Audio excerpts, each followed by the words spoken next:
All right, we are back on the Mania of WrestleMania. This time we're talking the rise and fall of the Ultimate Warrior, Manias 6 and 7. I am joined by the punchy pugilist, Baron Von Awesome, a.k.a. Pat Mullin. How do you do, sir? Stay buff, everybody. That's right. Looking swole, Pat. Looking like Terry Crews over there. He is. Buff. And from our Canadian office, managing the geese and the maple syrup, ladies and gentlemen, Canada. Yes, Toronto Sky Dome. It's Chris Bailey. Correct. How do you do, sir? Emotions high, emotions low, emotions everywhere in between. Kingdom of Madness is cracked in half. Good. What I like about where this is going is the dueling Savage promos I'm going to be subjected to between the two of them. Take the promo into a nosedive, Mark Radulich. All right. So our last show, Chris, you weren't able to make it.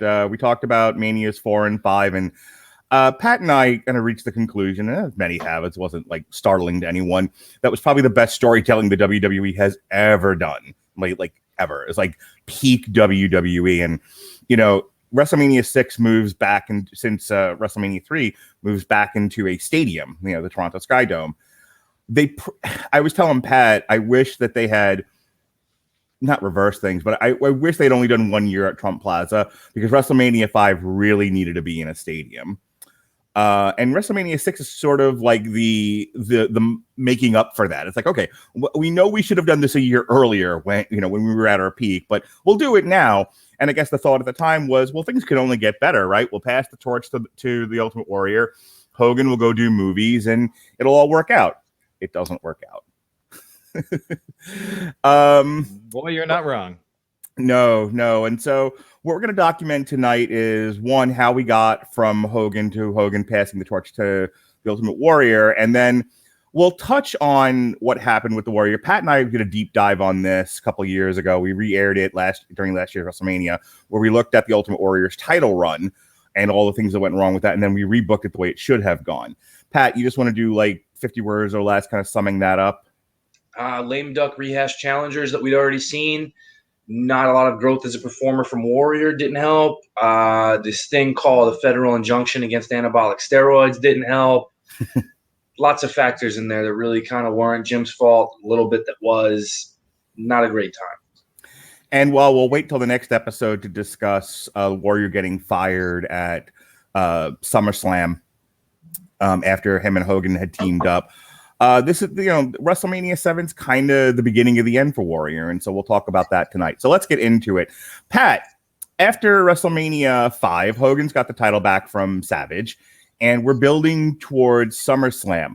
But a thing that we actually talked about WrestleMania, I believe it was earlier this year, was a little movie that Hogan was shooting hither and thither. And you can kind of break down the details of this. When did Hogan leave to shoot No Holds Barred? That was between WrestleMania 4 and SummerSlam of 1988. Okay. And No Holds Barred comes out when, comparatively to WWE pay-per-views? June of 1989. So between WrestleMania and SummerSlam. Okay. So, Chris Bailey. The sum total of the No Holds Barred experience for Hogan is somebody, and maybe you know who, maybe you don't, thought it was a great idea to get actor extraordinaire Tiny Lister Jr., who played Zeus, to come on board the WWE train and let's have a feud with Hulk Hogan. And, they're Savage, the pickle in the middle between Hogan and Zeus. But that's our feud going into SummerSlam. Go ahead, Pat. Go ahead, Chris. Let's be fair to Zeus here. Hogan has fought much worse than Zeus. Let's be fair. Really? Yes, Bundy. Holy shit! Like Zeus is Lou Thez compared to Bundy. I'm telling you right now. Get the fuck out of here. He is so. And listen. He can do better promos, even though he only said, "I will destroy." No, my favorite thing of any Zeus promo is that he always said, "Beefcake, Baba." Yes, good old. Do you want a Zeus fun fact? I was gonna say good old George Hardy or whatever it was the other guy said. Yes, go ahead. Zeus facts. Zeus actually toured all over the place for No Holds Barred, like in arenas, showing up and literally just doing a promo. So he showed up in Newfoundland, where I live, just to do a promo on Hulk Hogan, despite Hogan not even being in the hemisphere of St. John's, Newfoundland.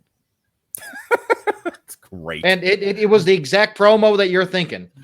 Beefcake Baba, Hulk Hogan, I will destroy you, slap, eyes goes cross, done. So many celebrities from other walks of life not understanding how Mark Wahlberg stole that move, though, for Fear? Did he get it from Zeus? who struggle with the so. English language and names. Anyway, so Pat, we're building towards SummerSlam 89 here, and it's a tag match between Brutus Baba and Hulk Hogan versus Randy Savage and the new terror of the WWE, Zeus. On that same card, we have the Warrior regaining his Intercontinental title from Rick Rude. To talk to me about first the Zeus Hogan Savage fiasco. So they had a plan to do a full pay-per-view match of Hogan and Zeus. It's even rumored that was supposed to be the initial WrestleMania 6 main event. Okay. They got Tiny Lister in, worked out with them, kind of figured this is not going to work, especially with how they wanted to have Zeus work, as in the movie. That can work in a movie setting. It's not going to work when he actually has to go out in front of a live audience on television and have to do the same thing. No matter how easy it is to have a match with Hogan, which it's really easy to have a match with Hulk, follow the dance, and he'll do his part and guide you through. We'll talk about that with the Warrior. But they just at a certain point figured this guy cannot do this. We have to window dress this up a little bit. So they decided that they were going to pair him with a top working heel. Of course, Hogan had just worked the program with Randy Savage. They were still making money on the house show circuit together while this is going on. So let's have Randy bring in Zeus as the equalizer, as his partner to Hogan. And Hogan's going to need backup. Let's get his best friend. Why not? Let's give Brutus a payday. There's nobody more over than Brutus. Right. Like I said, meanwhile, Richard. but what's funny about this is going to go like all year. You know, later on in the year, they're going to do No Holds Barred, the match, the movie. Just a real quick tangent, Chris. Do you know why they waited so long? Like that's like after Survivor Series. Why they waited so long to do the match, the movie? I think the idea was to tour on the house shows, was it not, Pat? I'm pretty certain that they had a plan that they were going to have Zeus do an entire tour. So I think there were supposed to be extra layers to this entire storyline that I don't think they ever got to on TV or on house shows, to be honest with you. So I think the idea and the booking, the idea was already booked. And I think, like Pat said, there was a lot of stuff that they had in their mind to build towards, like right on till WrestleMania 6, that they just pulled the plug on. So this is sort of a short-term build that literally got its knees cut out from under it. There is also the not failure, but No Holds Barred didn't perform anywhere near what they were hoping for at the box office. No matter that each of us saw it and may own it to this day. I was there opening weekend with 5 people with my dad. That was my birthday party that year. Yeah. So it didn't perform up to expectations. So at the time, kids, there was a revenue for movies called pay-per-view, where after 6 months or so, a movie would show up available to order in your home. And that's how you had to wait for movies to come out. If you didn't see it in the theaters, you had to wait for it to show up on pay-per-view or on VHS maybe 4 months before that. I think it ended up on Super Tape too, didn't it? Where was it? Super It was Tape? the main event of the first Super Tape, the match, but also they did the pay-per-view, like Mark talked about, the match, the movie, in an effort to try to boost pay-per-view sales for it to try to get some revenue back on the movie that they had lost in the interim. And I remember one particular Monday Night Raw in 1997, TBS used to do movies for guys who like movies, and they would tie it in with the Turner wrestling program, which was WCW. So they were showing No Holds Barred, starring Hulk Hogan. Well, Raw made a reference to that, and Vince said, I remember Hogan telling me that if that movie didn't turn a profit, that he'd write me the check for it. I guess the check's in the mail, pal. I actually do remember that line. Anyway, Nice. So transitioning out of SummerSlam, like I said, Rick Rude at WrestleMania 5 beats the Warrior for the Intercontinental title, and they have their rematch at SummerSlam. Chris, just any thoughts on the rematch here and the Warrior getting his title back? Oh no! Listen, Rude and Warrior were great. If anyone pulled a great match of the Ultimate Warrior, it was definitely Rick Rude. And that WrestleMania 5 match never ever sat well with me, with that Bobby Heenan grabbing the leg. And you know what? You know what's interesting about that WrestleMania 5 match? That is so edited on that VHS tape. You would not believe it. There are so many blown spots that are taken out. There's one in particular, and you can only find it. It's even off the WWE Network. It's on the Ultimate Warrior original VHS tape. It shows Ultimate Warrior. He goes to pick him up into just a regular body slam. He trips and stumbles, falls all the way across the ring, and Rude falls out of the ring. It is absolutely atrocious. But listen, that SummerSlam match, Warrior getting the title back, was super hot, man. And I'm telling you, SummerSlam was on a upward sling at that point, and I loved every second of that. How much blow do you think Rude did? How much blow do you think Rude did after WrestleMania 5 to kind of get over having to work with the Warrior? Man, God bless that guy, man. He was earning that paycheck. It's important to talk about the SummerSlam match because this is the beginning of Warrior's road to WrestleMania 6. That's why we're bringing it up. All right. So moving on to Survivor Series 89. So this was a weird one. It's a 6-match card, and the Hulk Hogan team, he had a team of himself, Jake Roberts, and Demolition, and they took on Ted DiBiase's team of the Warlord, the Barbarian, and Zeus. Again, they just had a crowd of people around Zeus, to protect him and try to make him look as good as possible. But your main event for the Survivor Series, Pat, was the Ultimate Warriors team. And it was the Warrior, Jim Neidhart, Shawn Michaels, and Marty Jannetty, the Rockers, versus the Heenan family of Bobby Heenan, Andre the Giant, Haku, and Arn Anderson. And so I have a couple of questions about that for you. One, you and I talked about this offline, but for the people, they were testing the waters for Warrior as a main eventer here, weren't they? Absolutely. The mantra for every show is Hogan must pose, but Hogan kind of goes on mid-level of the pay-per-view at this point, which is an old house show formula. They always used to do the main event right before the intermission and then have an intermission and then have 3-4 matches after that. This is kind of almost going back to that formula, but at the same time, they want to see how Warrior does with closing the show and what the reaction is going to be of the people. Because your live audience is really the test audience you're looking at that point. You're not hearing what people at home on pay-per-view are saying when Warrior closes the show. If the live arena is still hot for Warrior at the end of the show, then he's got something. There's something there that people want to see and are willing to pay for and wait and hold out to see. So it was a big test to put him in that spot. And granted, it's tag team formulas. It's not necessarily Warrior closing the show solo against Andre or anything like that. But it's a litmus test in a lot of ways. And at this point, he did pretty good with it. Who was he on the house show loop between August and November? Because, this would lead me to believe that this is when he was doing the matches with Andre the Giant. But for the life of me, I can't play. Like, when you watch the some of these Warrior retrospectives that they've done since they made up, I know early on he was doing the Weasel Suit matches with Heenan, and I can't place when those were. And then he had a run with Andre. So straighten me out, Pat. When was when? Weasel Suit matches are basically post WrestleMania for a lot of summer '88 time. The Andre series is basically end of summer '89 through winter of '89 through that loop. So that's why we're doing these two teams, because he's feuding with Andre the Giant essentially on the house show loop. Yes. All right. And so Bailey, to your recollection, how well was Warrior received in this main event spot at Survivor Series? I think it depended on the market. Warrior had a big following here in Canada, I can tell you that. So, he was selling out shows here, no problem at all. And but I guess that wasn't the case because, even some of the Andre matches, they weren't really selling out.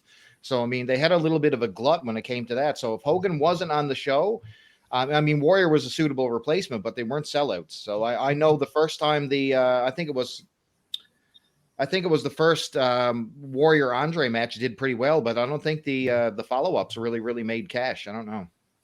All right, so we'll touch on this very, very briefly here because it did happen. This is the match, the movie. This takes place in December, and the only thing that aired was Hogan and Beefcake in a rematch with Randy Savage and Zeus, this time in a steel cage like you do. But earlier on here, and I think infinitely more interesting to me, is the beginning of the Ultimate Warrior Dino Bravo feud. And I'll tell you, how is that more interesting? It is to me. Says the Canadian. Jesus. God, I remember watching the Dark Side of the Ring on Dino Bravo, and you would think this guy, you would think it was going to be him in the main event of WrestleMania, the way they were pushing him, but they definitely used him to set up Warrior for the next step to be Hogan. This is Warrior's sort of early 1990 feud here. they kind of used Dino Bravo as like jobber to the stars, Chris. And like I said, they definitely he was the guy they decided was going to prep Warrior for his run at Hogan. I don't know how odd of a choice that is. I know like he's all over these next two like WrestleManias, and he gets tons of TV time to the point where like when it all just sort of bottoms out on him, I was kind of surprised. I mean, we know what the background is now after watching Dark Side of the Ring, but yeah, like they framed him early on like he was going to be the next big superstar. Oh, well, they had the whole bench press challenge. He was the guy who introduced Earthquake. They always had something going on with Bravo. I mean, he was the guy who replaced Baba in the Dream Team. They always had something going on with them. And like right until, believe it or not, Dino Bravo was in the WWE or WWF for a long time. He even had a face run right at the very end where he did his hair black. Yeah. And he appeared at some house shows, and nobody even knew this guy was still in the promotion. But this guy kept going and going and going. So listen, he had an Intercontinental title match on Primetime Wrestling with Bret Hart at a point where I didn't know Dino was still with the company, and they advertised Bret Hart. I was like, Dino Bravo, where's he been? And then he came out with the brown hair and the black tights, like looking like younger babyface Dino Bravo, just puffed up, and it was like, oh wow, hey, it's Dino. And to your point, Mark, you're talking about what kind of a package is this with the Warrior? Well, it's an awful package. Let's be fair. I mean, you go from Rick Rude or even Andre the Giant, who basically was only selling maybe 3 clotheslines and a splash. Then you go to Dino Bravo, who at this point is completely immobile with the amount of mass that this guy put on him. There is a lot of inverted atomic drops. Pat and I talked about this in the defense of the Ultimate Warrior. There was a lot of what would look good on television not looking good on television. Not Dino Bravo. But that's the thing. It was like you look at Dino Bravo and the Ultimate Warrior, you're like, yeah, this is what wrestling should be. The problem is a lot of these guys were so bulky and and so puffy from working out that the Ico Pro. The Ico Pro, sure. That you're right, they couldn't move. And so, Warrior, we were talking about like how Warrior needed to be paired up with more guys more like Mr. Perfect or Arn Anderson or, Haku, guys that could like walk him through a match and kind of cover for his immobility, not someone equally as immobile or unable to construct a proper match. But boy, did they look good walking out to the ring together. Hot dog. That was it. Then the bell rang. And then the bell rang. So, all right, our march to WrestleMania 6 begins in earnest with these two, the Warrior and Hogan at the Royal Rumble, Pat. So let's talk about that for a minute. The Hogan will ultimately win the Royal Rumble in what I thought was an odd choice, given all that's going to happen. But they have an interaction. Talk to me about that interaction in the Royal Rumble. Hogan and Warrior at this point have never been in the ring at the same time together, let alone had a physical confrontation. And they're very clearly 1 and 1A at this point. It's not 1 and 2. It's 1 and 1A with the people at this point in time. So there's Warriors in the Rumble, and he's clearing house, whatever. And then Hogan comes out, and little by little, they start clearing the ring of everybody around them. It's the same formula they kind of had at certain points with Hulk and Andre, where like Hulk and Andre in that Battle Royal on Saturday night's main event we talked about, everybody kind of cleared out of the way, and we're like, oh, let's see these two go. Whereas at this point, it's not really the same as much as they're making each guy look possibly even stronger by just little by little dumping guys over the top. We're throwing out Jimmy Snuka. We're throwing out, one of the Rockers. We're throwing out this guy.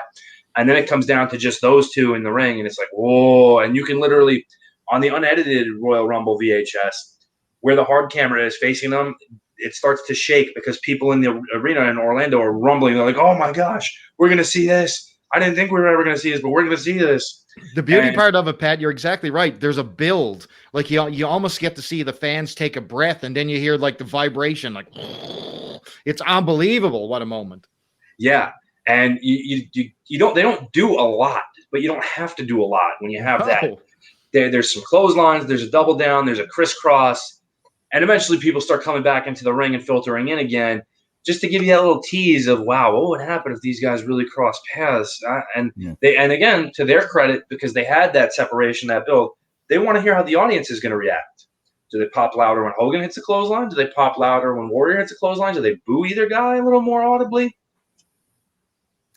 So at the conclusion of this, Warrior is eliminated by, I believe, Hogan, Barber, and there's a third person there. I moved on from that page, but Warrior. So it's so funny because Warrior doesn't react to anything. Warrior just kind of keeps being Warrior, and even though he's been eliminated from the Royal Rumble, has no visible reaction to it. He's just running in circles like, okay, Sarah. No, I'm gonna get you, Hogan. No, throw, and nothing. Just, oh well, I'm the Warrior, and off he goes. Strange choice. I don't know how much of that is Jim Hellwig just can't get out of his own goddamn way psychologically, or how much of it is Vince like just no sell everything. Who knows? We have two Saturday night's main events / the main events that lead into WrestleMania, just as we did with WrestleMania 5. These are weird, Chris and Pat, and I need to talk about this. This is the Mark Talks segment. They booked Warrior like a fucking asshole going into WrestleMania 6. They really do. They did. They turned him heel, basically. Okay, good. He's very heelish. I'm glad you guys picked up on that too. Like, this is the guy you want like kids to cheer and buy his merchandise, and you want to pass the torch to him. Short of him punching a baby in the crowd, they booked him so badly. So the first thing, Chris, is a tag team between, and this might be my most favorite thing ever. It's Hogan and Warrior versus the genius Lanny Poffo and Mr. Perfect. And it doesn't go. They win the match, but it does not go well. Chris, tell me about that real quick. Which one are we talking about here now? Is this Hogan and Warrior? Hogan and Warrior versus Poffo and Perfect. Right. So basically, you're just setting the stage. This is the age-old formula of the Hulk Hogan split that you're seeing here. You know what I mean? This formula has been recycled over and over and over and over again, and it's just one of these things where, like you get the Warrior who's completely incensed here. Him and Hogan are having a little bit of conflict inside the ring, like they're gelling, they're sort of not gelling. They're to make the tag, they're slapping each other, this type of thing. You know what I mean? In the end, they come out the victors, but all of a sudden you're like, hold on a second here. Right. This and Warrior was a douchebag the whole time. Warrior was an absolute douchebag the entire match. He's the one who starts with the asshole tags, we'll call him. Yes. Basically, like if you have two guys fighting for the starting quarterback job and you're at practice together and you're not hostile, but it's always the one's going to try to shake the other one's hand a little harder than the other one. One's going to stand on his tiptoes in front of the other one. The other one's going to be like, oh, not a great hair day for it. Yep. There's a lot of that in the match, which is fun. And they hit each other with a clothesline, that type of thing, accidentally. There's the part where Warrior's just going nuts. He's clotheslining Hennig, clotheslining Lanny, and then Hogan, like an idiot, tries to grab a frenzied man from behind. Like he's not going to get just boom laid out, which he does. And then Warrior doesn't realize it at first. He's like, oh, damn, that's my partner. And then the most odd, like, check on him ever. Like, if Warrior isn't supposed to be, like, part prehistoric man, because I don't know how – rather than, like, drop to him and be like, hey, all right, he's slapping him. He's grabbing him by the back of the neck. Like, he's just smacking. Like, like hey, come back to me. It's like, she's your sister. She's your daughter. She's your sister and your daughter. It's that bad. Yeah. And they're like grabbing him by the throat, like, get up. What are you doing? Get up, Hogan. Get up. That was so funny. Yeah, and then also just want to underscore Kurt Hennig is amazing. Just watch the match. Kurt Hennig's amazing. Well, he creates the movement in the entire match. Literally, he's bouncing from pillar to post for both these guys. Yeah, it's fun to go back and see, especially with eyes that have watched wrestling for as long as they have, to watch Perfect bounce like speedball, Chris, for everybody he ever wrestled. He throws himself from pillar to post. I mean, it almost makes the Shawn Michaels nonsense with Hulk Hogan look normal. It's more believable, but he's that ridiculous. He gets a punch and bounces all the way to Kentucky from wherever he is. It's so funny to watch. And like effortless. Like there's one part Hogan sends him into the corner. Hogan runs in and hits him with a big elbow smash in the corner where he's sandwiched in and somehow finds a way to turn and go over the top to the floor, not hitting anything on the way to the floor. And it just looks perfect. So that's part one. Okay. And part two, and we do need to compare this to the Bullet to 5, but let's get there. So part two of this is it's the main event, and both Hogan and Warrior have singles matches, but the whole thing here is, if I remember the order right, Hogan's getting a beat down in his match, and the Warrior, I believe, comes out to save him. Later on, Warrior's getting a beat down in his match, and when Hogan comes out to save him, again, Warrior's an asshole about it. He's like, don't save me. I was fine. Like, This is not a way to get He was kids to fine. like The it. earthquake was just perched on the second rope about to drop on him. Nothing can go wrong. Right. Yeah, this is ridiculous. So again, and that's it. That's your lead into WrestleMania 6. Like, you're like, oh my God, I have to see this much. I'm sweating with enthusiasm. Let us compare. There's one interaction though that's Mhm. we didn't bring up. There's one. Okay, go ahead. So there's an episode of Superstars, which of course is not on the network. Yeah, That's why they do that. And, They showed this at WrestleMania 6. Go ahead. Yeah. So Hogan's in the middle of getting jumped by Shock, Earthquake, and Dino Bravo. Like, these guys have nothing better to do. That's what I mean, man. Superstar, Yeah. Dino Bravo. Yeah. And then Hogan's in the middle of it. Warrior comes out, hits a clothesline, clears the ring. He runs and he's about to clothesline Hogan, and then stops. And he's like, there's like the second thought twinge, like, I could. Yep. And then as he's moving it over, Hogan turns around and, well, what are you doing, brother? Like, We can't talk about this build unless we talk about those promos headed in where the Ultimate Warrior went completely demonic. Okay, he's doing promos. Go ahead. I want to talk about that, but I have to compare because this is important. Because I have to stress this is supposed to be a turning point for the WWE. Last year was peak, right? This is peak popularity. It should only, in their eyes, going back to 89, 90, it should only get better from here on in, right? We now have a formula to print money. And so the build up to Hogan and Savage is Savage paranoid that Hogan's going to bang his wife and take his title. Okay? That's it. That's the story. Jim's okay with it, apparently. Well, and let's not get into real life. So Savage wants to kill Hogan. Hogan's trying to take everything, his woman, his title, his career, all of it. And Hogan's like, not me, I'm an angel. And so now people want to see Hogan kick Savage's ass because Savage ran over a defenseless woman, and beat up everybody in his path along the way. So WrestleMania 5 was a fever pitch. The build up to WrestleMania 6, Hogan and Warrior kind of don't get along. And this is why I'm setting you up for the promos. Warrior's big promo going into WrestleMania 6 is, I'm going to take everything you've got, Hogan, your fans, and I'm going to make them Warrior fans. Everything that's Hulk Hogan, I'm going to make the Warrior. And I'm listening to that promo in preparation for this, and I'm like, as a fan, if I'm not already obsessed with the Warriors look because I'm 12 at the time, and I'm actually listening to what he's saying, he sounds like the bad guy. That's something the bad guy says to the good guy. I'm going to take everything that's yours and make it mine because you don't deserve it. You're not a worthy human being. None of that is good guy talk, Chris. He goes from talking about all his little warriors and all the different, the basic Hulkamaniac storyline to, I'm tearing down the cockpit of the plane and I go and I take the umbrella. Blah, blah, blah. And I mean, he's really going dark, like talking about like killing Hulk Hogan on a plane. Two suicide pilots who've already agreed to make the sacrifice necessary. It is crazy. He goes like completely off the deep end, and it's not comfortable. Like, no. I know a couple of my friends who were Warrior fans, and they were like, "The dude, the fuck is this?" Yeah. Now Hogan on the other side, he's doing his classic hanging and banging in the beach in Venice, California, with Brother Brutai doing the whole thing, also, getting ready. Instead of saying, I'm going to take everything you have, makes like an honest, heartfelt plea to the little warriors to become Hulkamaniacs, like trying to recruit you into the Church of Hulkamania. He's doing more like the I don't know, the Latter-day Saints infomercial inviting you and seeming nice. Warriors of Jehovah banging on your door. I'm going to indoctrinate you. Have you heard the good word? Do you have a few minutes to talk about a Lord and Savior Hulk Hogan? He was doing great. Warriors coming, and you need to be prepared. He was doing his. That's all you need to say. That's it. So my point is, and I think we were all in agreement here, this was not a great build-up. It's basically like Jack Tunney, for no good reason, awarded Warrior. Like, he doesn't earn it at the Royal Rumble. It's not a fever pitch. They're not trying. They're not. There's nothing.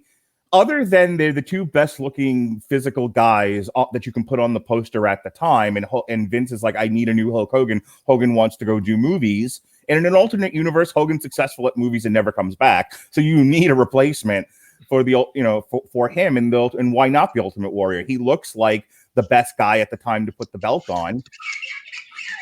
That's right.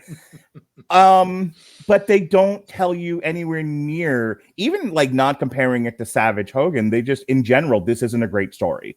They just flat gave the guy a title shot, and then the guy they gave the title shot's like, I'm going to murder Hulk Hogan and steal all of his fans. Okay, let's think about this for a second, though. We just came off this exact same build. So we just had the tag team, the Mega Powers with Randy Savage. We went through this formula just 2 WrestleManias back to back. So here we are again, shoehorning the Warrior in the Savage place, except we're not turning him heel. This is the spin. We also don't have just a regular guy context that people can relate to. Right. You know, and that's part of the detriment of the Warrior as a character. Like, yeah, there's the Macho Man, he's over the top and everything, but he speaks coherently for the most part. You know, when he's not we talked about the crop, and he had bizarre speaking patterns, but he was a guy people could relate to. I mean, but here's the thing: you talked about this with WrestleMania 4. Savage is a guy most men wanted to be. He's cool as shit and has a hot girlfriend. What the fuck? But not only that, you get to WrestleMania 5, and there's definitely some sympathy on Randy Savage's side. Sure. I mean, everybody, we're not Hulkamaniacs. I'm telling you, when he drops that elbow and Hogan kicks out of that shit at WrestleMania 5, people are booing. But Pat, again, Pat and I talked about this, how lecherous Hulk Hogan even comes across in that entire feud. Yeah, the lusterer. But you have a situation there where it's everybody can understand that situation where, you know what, all of a sudden things are going good for me. I got the girl, I got this, I got, all that. This guy wants what I have. I don't know. You're not taking that from me. And then maybe he's getting a little too friendly with your girlfriend or your wife. That happens. And there are people like Randy Savage or myself who maybe dwell a little bit more on the paranoid side than others. And we can understand that that's what goes on. And that's why these things happen. One guy's just, I don't know if he's part Native American, part alien, part whatever, and calling on the gods from the sky and lightning bolts, and he wears face paint and does cool stuff, which young me thinks is the greatest thing ever. Yep. Me at like 12, 13, I'm going to be like, Here's the problem. He was He-Man without the Atom. Because we all related to He-Man. We all wanted to be He-Man. He-Man was the Superman power, fantasy that boys have. What made He-Man relatable as a character, as a human being, was the Atom side. And Ultimate Warrior had no Atom side. That's the issue. Yeah, all right. That's in Shazam. Right. Yep. All right, WrestleMania 6. Here we go from the Toronto Sky Dome, which took place on April 1st, 1990 in Toronto. All right, the city built underground for the mole people. We kick things off with the model. How long has Rick Martel been doing the model at this point, Pat? Real quick. Less than a year. He came back, turned heel, but he only adopted the model stuff kind of in the late end of 1989, thanks to the brainchild of J.J. Dillon. And it hasn't fully matured here either. Like, he's not like apex model here. No, he still got permed out mullet a little bit. Yep. And I don't think he was spraying arrogance yet. I didn't see the canister. Oh, he's spraying arrogance. You just don't see it on camera. Okay. And he's taking on the Birdman, Coco Beware. All right. This is less than 5 minutes. It's 3 minutes, 51 seconds. It's the Tito Santana hot match to get things started. Chris, what'd you think of the model versus the Birdman? I watched WrestleMania 6 live via closed circuit TV at St. John's Memorial Stadium, sir, with an action-packed crowd. That place was packed. And guess what? When the Birdman came out, that place was fucking lifting off, man. I mean, this crowd was hot the entire time. Rick Martel, Canadian people were cheering his ass. He beats Coco. Everyone goes home happy in Canada. Yeah, a lot of heel victories on WrestleMania 6. This was a weird one to watch. Pat, real quick, Birdman model.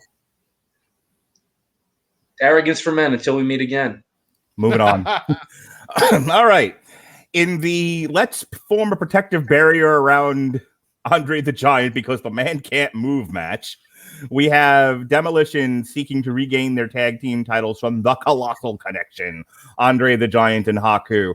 And look, this served two masters. One, get the titles back on Demolition. Two, have Andre leave on a high note. Let him regain his goodness. Let him leave to throngs of fans cheering him as he walked out of the Sky Dome one last time. This is where he gets to slap Bobby Heenan around. By the way, no, he doesn't. He misses. Well, yeah, he tries to paintbrush him, and and you can just see Heenan's life flash before his eyes, and he's like, "Well, I'm about to get killed by Andre the Giant." If you don't swing a frying pan hard, but you still tap someone with a frying pan, it still hurts a little bit. Yeah, yeah. Sure, I was fair. going to say Andre the Giant slaps are as hard as anyone's punches, but this one, the funny thing about this was how much how much reality there was in this match, because Haku is the hardest working man in this match. He is bumping and flying and grappling and sweating, and there's Andre in the corner, and that is exactly what Heenan says. Heenan's like, "You just stood there and let Haku do everything," and Andre is like, "My back, my head, my back, everything." And then R.I.P. Zell. And then he beats up Bobby Heenan. So this is great. That's really all I have to say about it. Chris, the Colossal Demolition. You good? I've got lots to say about this, man. Let me tell you something. Demolition got their Road Warrior pop this night. I can guarantee you. When they won the tag titles, the place where I was in was shaking. The Sky Dome was rocking. I'm telling you right now, these guys, Demolition, if you compare them to the Legion of Doom, these guys were over all by themselves. And this crowd were popping for X and Smash here. I'm telling you, it was a moment. I mean, you had it all here. You had you had brand new tag team champions. You had the dissolution of the Bobby Heenan family here, basically, for all nuts and bolts. Yep. And then you had Andre the Giant leaving to a chorus of cheers. I mean, this place, the entire scene was amazing. Yeah, this was for the emotionality of it. This was a great match. Pat.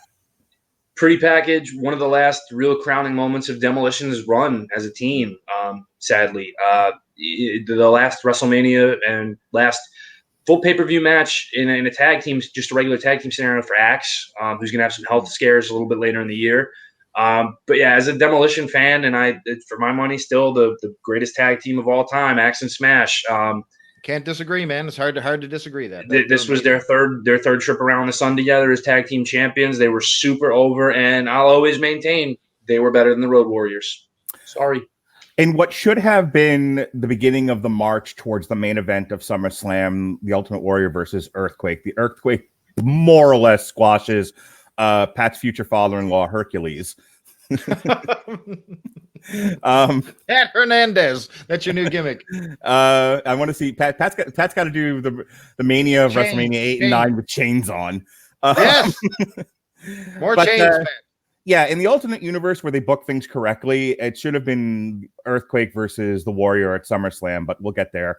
Meanwhile, but this is the beginning of the march towards Earthquake towards Hulk Hogan. He goes over Hercules Hernandez here. Hercules, a mainstay of, since WrestleMania, I think 2. Mainstay of this, always a hard worker and doesn't always have the best matches, but he is in a serviceable role here, Chris. I love Hercules' chain of punches. It's almost rhythmic. You can get into it when he's punching. You know what I mean? Just feel it. You can do the Hercules punch while you're watching this show. Really, so good, so good. Now, if I'm not mistaken, there you go. Exactly. Now he was face here, so he's coming. Was he slave yet? Was he free of the slavedom? Free at last. Free at last. He was a free man, and he was somewhat over here. I will say, Hercules was, despite his status on the card, he was reasonably over. So, and plus, he got Earthquake over. It served all. He also didn't get squashed ever. Like Herc was always, even if he lost the match, competitive and largely controlled a lot of it. For Earthquake to go over him the way he did, it's very visible. Like, okay, we need to make this guy stand out. We have a plan. Like, how do we do that? He's going to squash Herc. They were building Earthquake to be like the next Andre the Giant here. Mm-hmm. Yeah. And, a change here or a little change there. And I think they would have had it because Earthquake is great. But what was funny about Hercules at the time, on house shows, he was winning occasionally.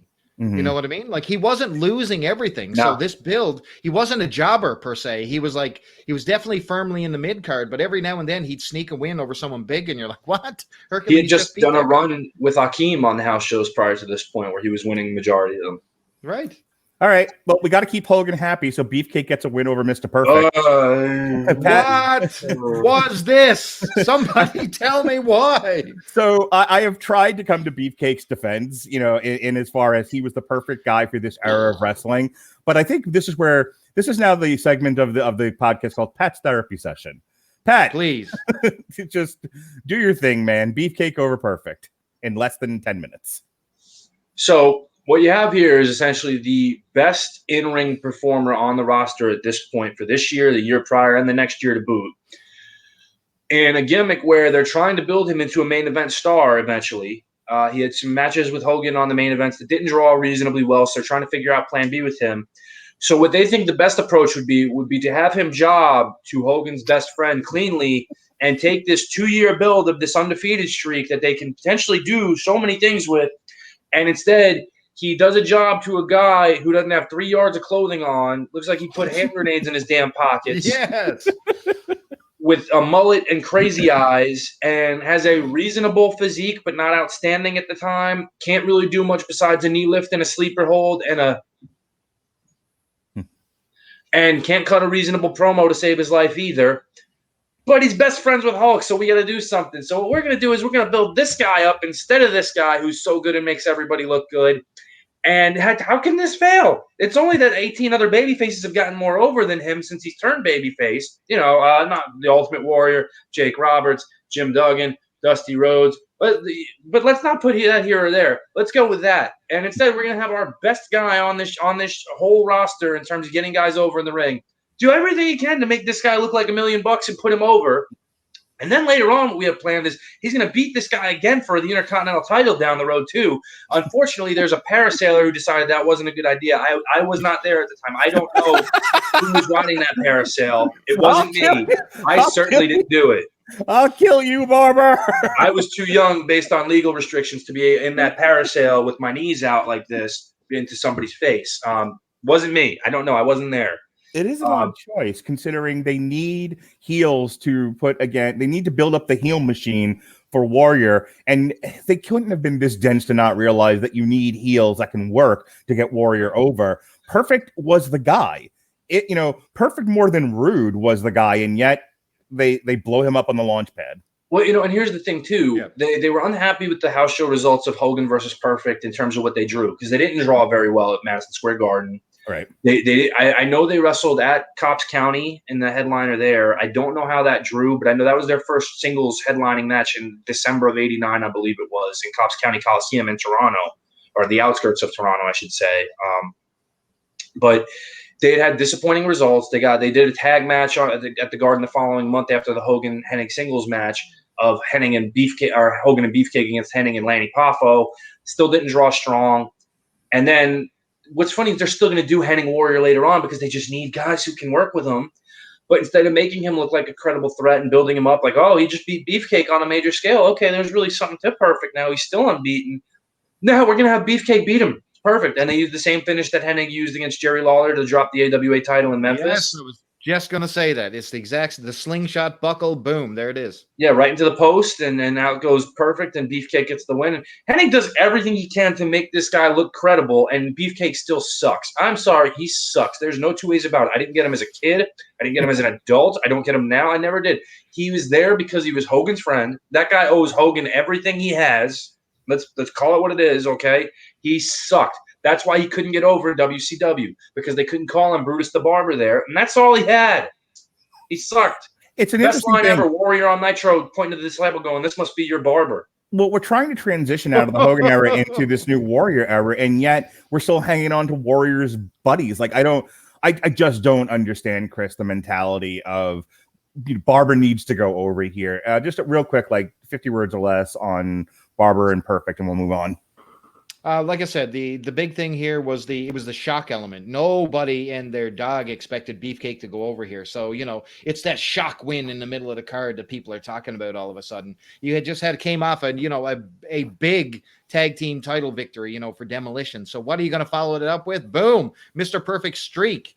His TV streak, or he had actually lost before this, believe it or not. This is not his first loss. Mm-hmm. But it was his first televised or pay-per-view loss. So literally in canon, this is his first loss. But big shocker here. Flip the babyface heel win-loss result with this match and another match a little bit later on the card preceded by one of the great promos of all time, and I think your booking's just fine. Yep. That's just me. All right, so I watched this on Peacock, and guess what's missing? Pat. Some folks like to call me the hot rod. Some folks like to call me the shot. So, Pat, in 50 words I was or less, painting half my face for this, but no. So in 50 words or less, for the people to understand context, because context is king, What was Piper trying to say to the people about Bad News Brown and race relations in general when he was painting his face half white and half black? Right. So Roddy's whole thing was that he was trying to be Michael Jackson in terms of that, It doesn't matter if you're black or white. That's Exactly. that's what this is based on. That's what Roddy has said is his intent with that. Mm-hmm. Yeah. It's what he said his intent was. However, it was interpreted quite differently by many people, particularly Bad News. Oh, really? Who might have thrown some potatoes at him in the interim.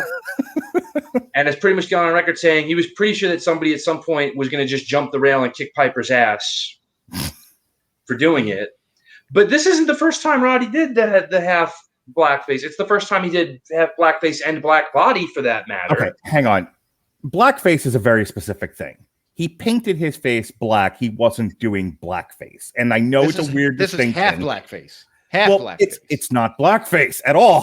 Blackface is a very specific thing. Please stop saying that. That's not what the man was doing. He was not trying to shame or mock black people. That's blackface. No, definitely not. Absolutely, he was not. And it's a weird distinction to make, but I think you have to make it because if you call it blackface, then Piper's in the wrong.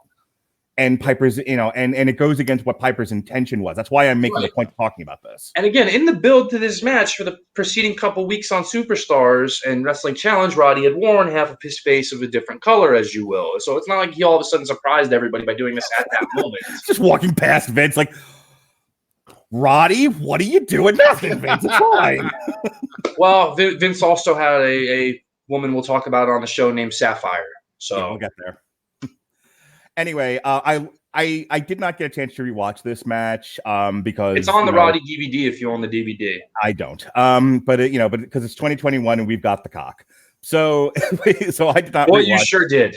However, I will tell you, as a kid, I fucking loved this match. I loved Bad News Brown.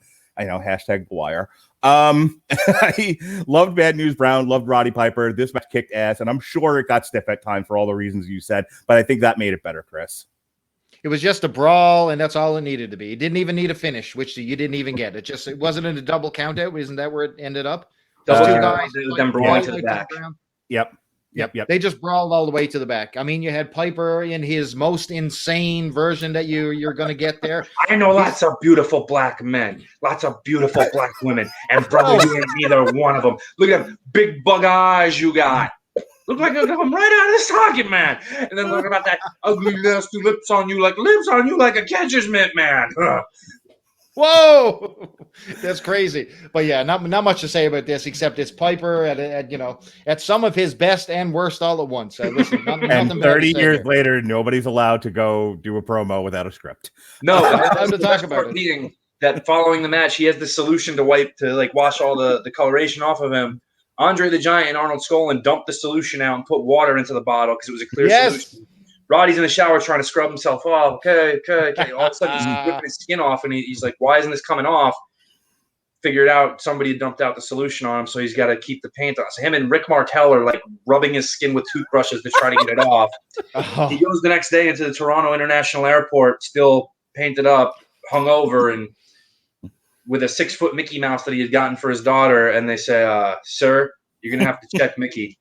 Give him a first-class seat. Nice.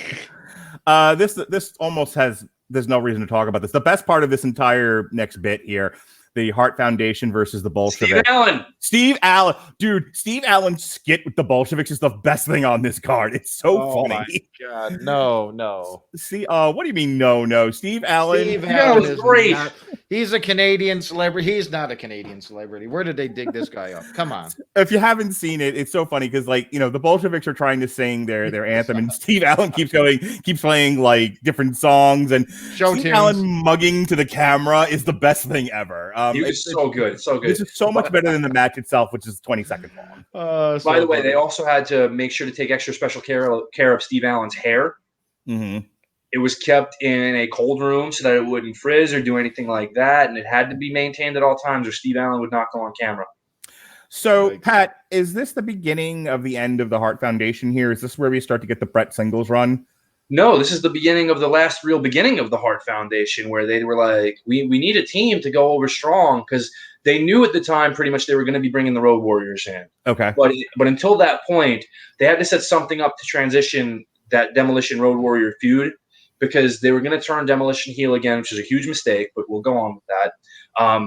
And they wanted to rebuild. The Harts were over. The Harts were an over team in every city because they had earned that reputation over the past 5 years of just being this workhorse tag team that always put on good matches. Well, didn't we also talk about in the last show that they tried to experiment with, initially with the Hart singles run, and it did not do well? WrestleMania 4 Battle Royal against Bad News Brown.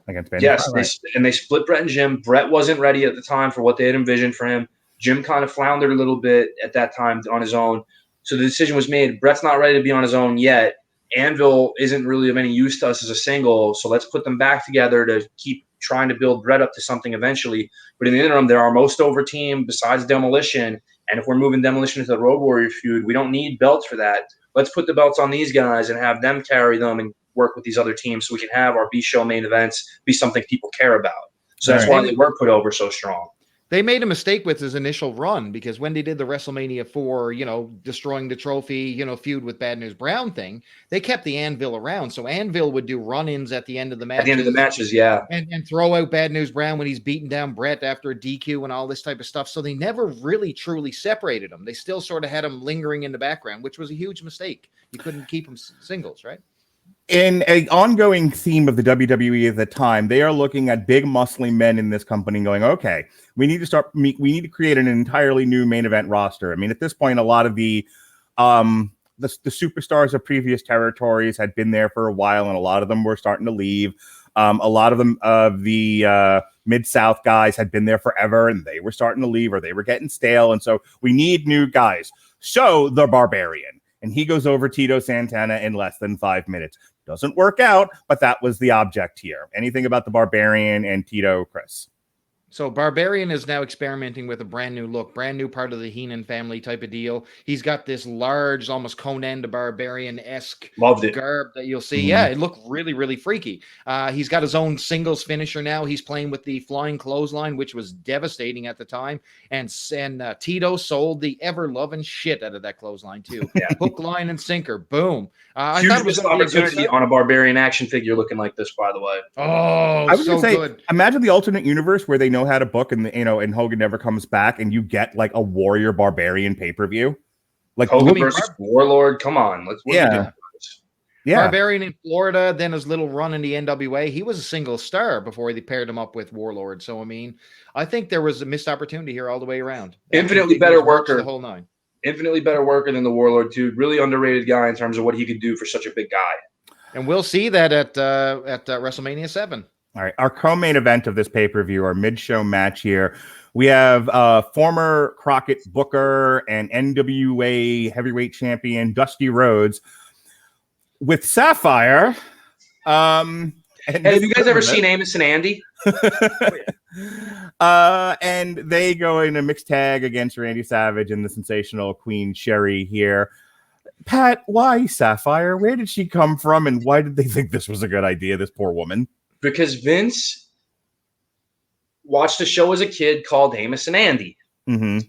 And the name Sapphire goes back to a character from the Amos and Andy show, which unfortunately perpetuates heavily racial stereotypes against African Americans or blacks, depending on what nomenclature you prefer. They're island blacks who are not of African descent, so I want to be fair when I say that, and I don't want to miscategorize everybody. Yeah. But Amos and Andy was very much a fun show for kids growing up in the 50s in the U.S. if you were white. Mm-hmm.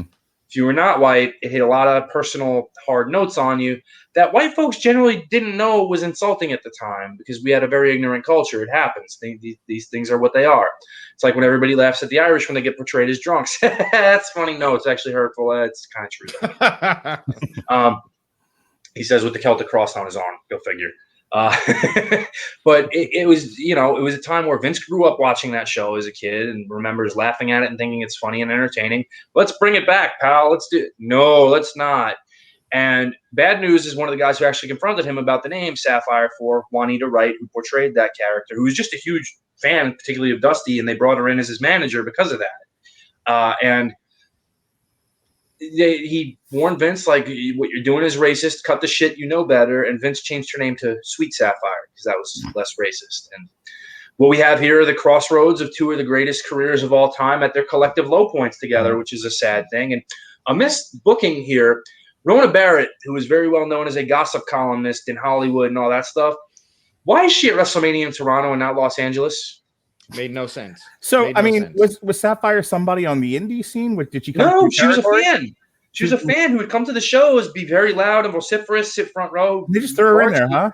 Largely cheer for Dusty, and they brought her in as a fan, and she became Dusty's manager. I'm noticing a pattern here. You know, it's polka dots, baby. Anyway, I know they did Dusty and Savage on the house show circuit, didn't they? In singles. Yeah, okay. and this will continue after this. Yeah, so this isn't a track. This is something for Savage to do. This is something for Dusty to do. The collective low point of two of the greatest careers of all time. And You're neglecting to talk about Elizabeth. Elizabeth was involved here. She was. Well, she has a bigger role in the next one, and we got to move this along. But look, this whole match. I mean, I have to. You can say what you want about being a low point. The match itself, the crowd. This was other than Hogan Warrior. This is the hottest match in the entire show.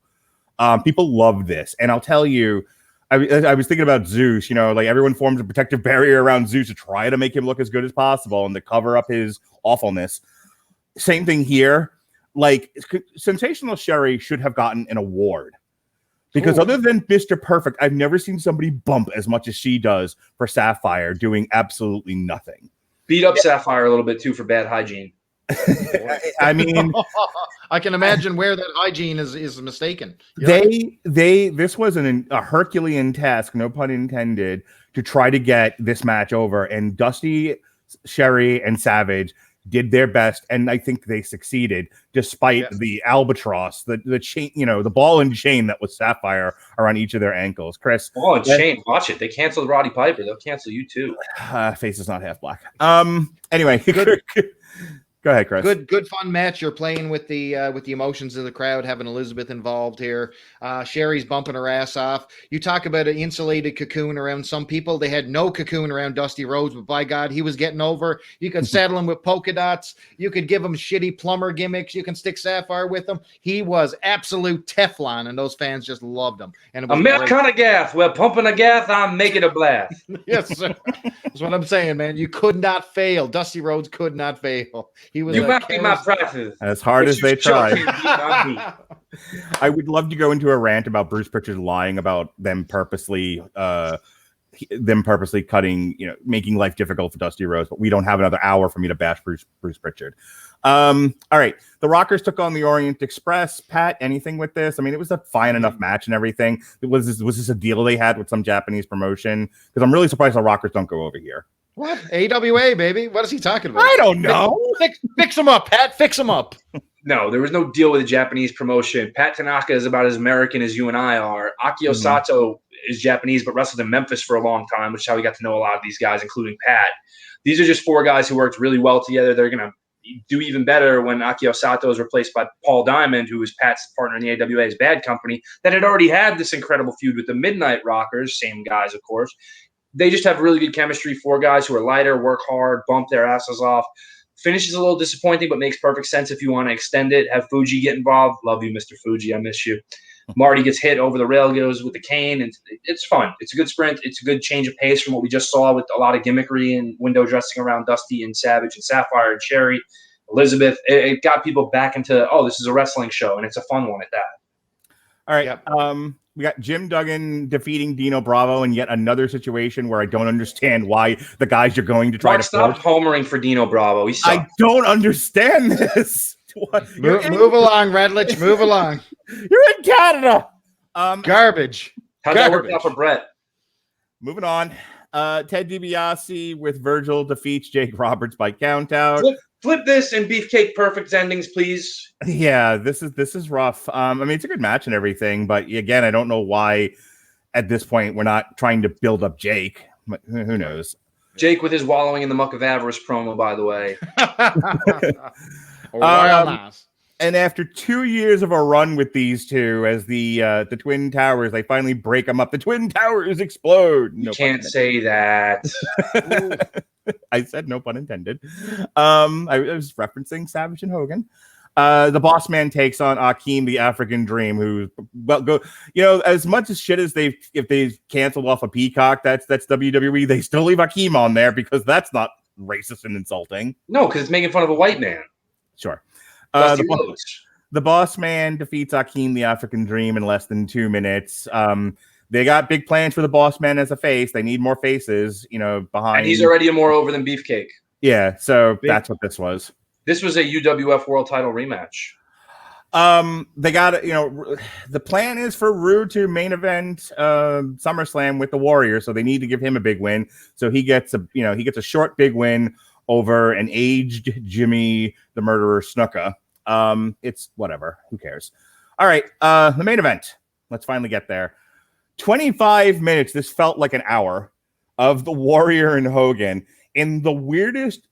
At 12 years old, I'm loving the shit out of this. I'm biting my fingernails. I'm sweating. I'm at Dave Meccarelli's confirmation, and and we're just watching this as kids. And it's the Super Bowl. It's the greatest thing ever. The tensions could not have been higher. At 45 years old and watching a lot of wrestling and looking at how this match is booked, it's the weirdest fucking thing I've ever seen. Hogan goes from wrestling this really awesome match with Savage where he's bumping and moving and running and and it's the most athletic he's ever looked outside of Japan, to this, which is an exchange of bear hugs. Chris, this is not a great match. We are not going to sell this as a bear hug match. This had all the emotion and intensity. It didn't need to be anything over the top. This didn't have to be Okada in the Tokyo Dome against Kenny Omega. No, it did not. It had everything this thing needed. It had the emotion, the drama, the kickouts. It was the entire package. It was the best that WWF was going to offer at this time.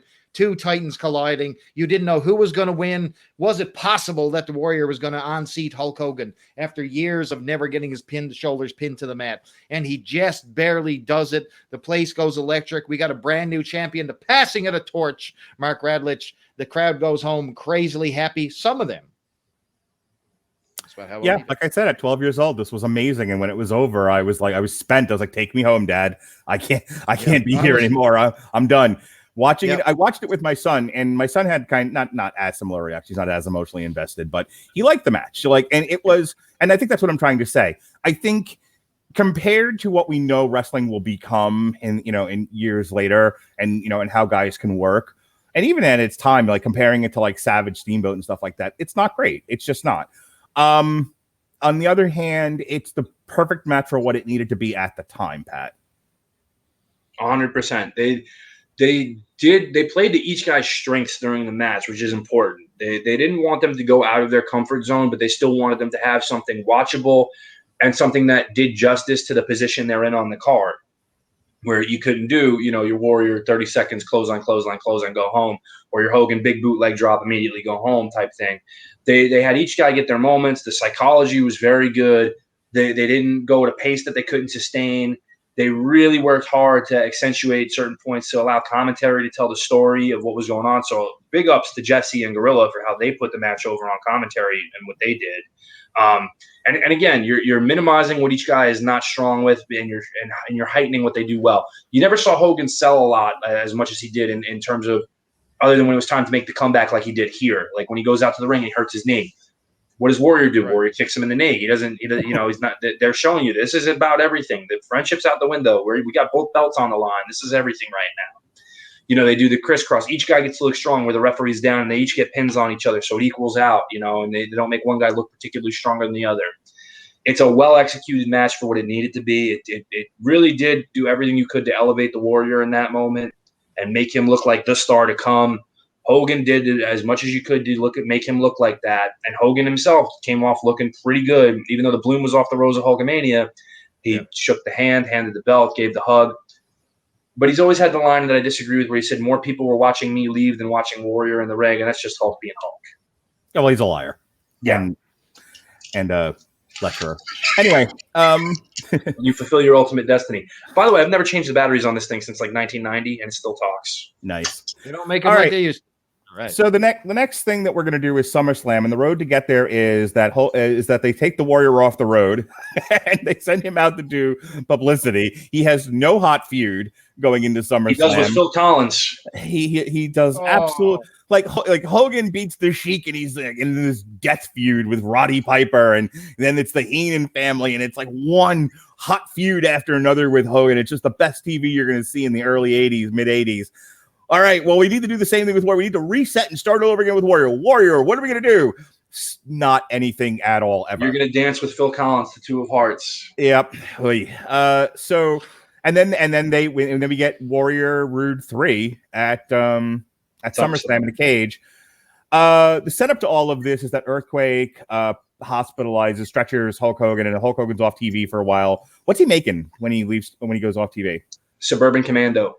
Okay, so he's going to go to Suburban Commando, and what should have been Warrior versus Earthquake is instead, Pat, and we documented this just like in 10 words or less, just remind the people what happened. Instead of focusing on the build towards what should have been Warrior versus Earthquake, which is the natural feud, they instead focus a lot of TV time on, hey, send get well cards to Hulk Hogan, and they build towards a returning Hulk Hogan versus fucking Earthquake.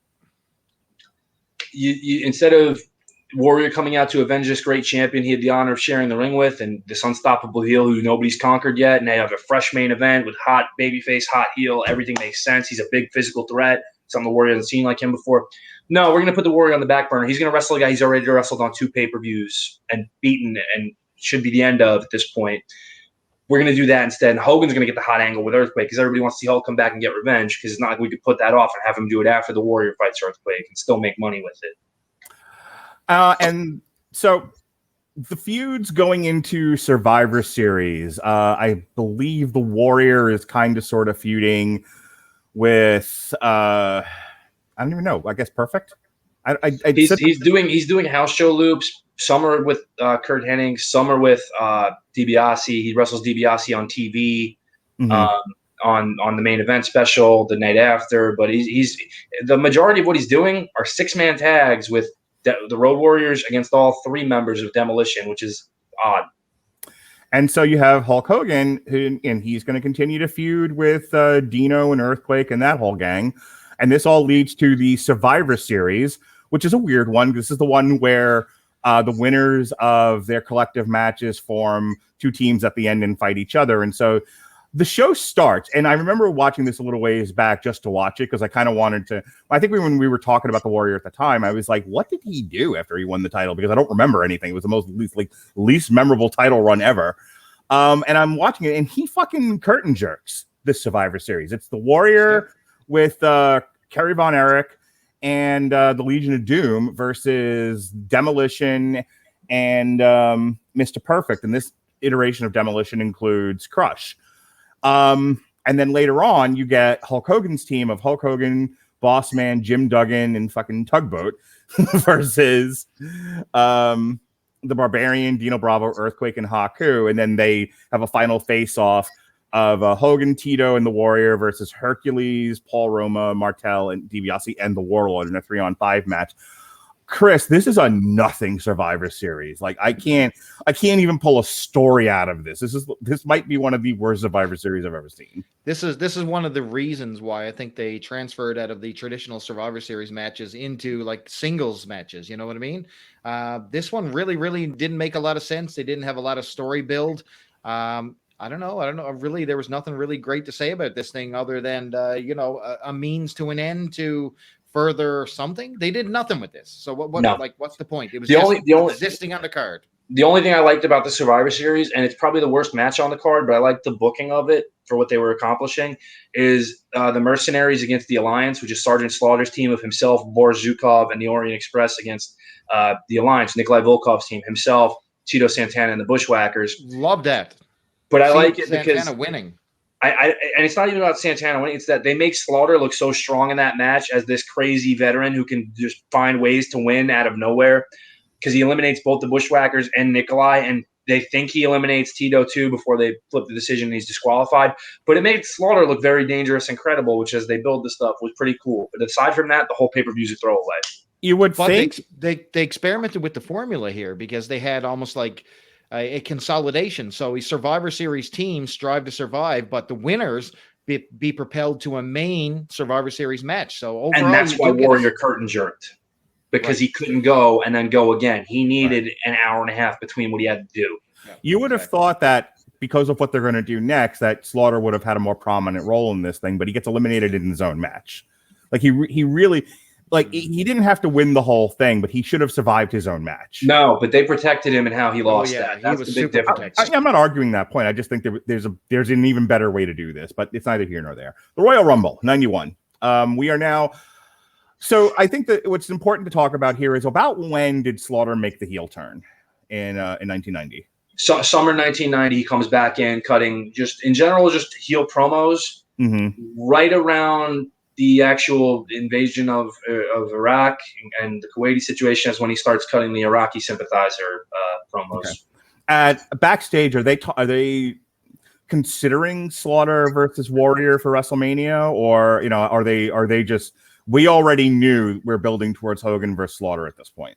Once the house show receipts were received from Warrior's appearances and they saw they were not really doing well, which is when like fall 1990, so a little bit building into this, they're kind of deciding we're not going to go in this direction anymore. We're going to try something different. And they didn't want to do babyface versus babyface again for whatever reason with Hogan and Warrior. Maybe they thought Jim would have been too difficult to do business with at that point when they find out they're taking the belt off him and putting it directly back on Hulk. I don't know, but the decision was made. We need a champion, and they weren't going to do it with the guy they'd already done it with. Henning hadn't drawn well on the house shows, so they weren't going to use him. So they decided to go with a guy who was fresh to their audience, not necessarily fresh, but fresh to their audience at this point, which was Slaughter. And how do you really get heat on him? Let's make him like that Saddam guy. We talked about in our In Defense of Warrior, what they should have done was a dual main event thing where it's Hogan versus Savage in like a boot camp match or a flag match or some shit like that, but have the title match be Warrior versus Savage. That was the match. But that's not what happened, and I've already complained enough about that. So the Royal Rumble, we have two things happening here. We have Hogan winning the Royal Rumble by last eliminating the Earthquake, and then we have Sgt Slaughter with help from Savage defeating the Ultimate Warrior, and that's the beginning of our build to WrestleMania 7.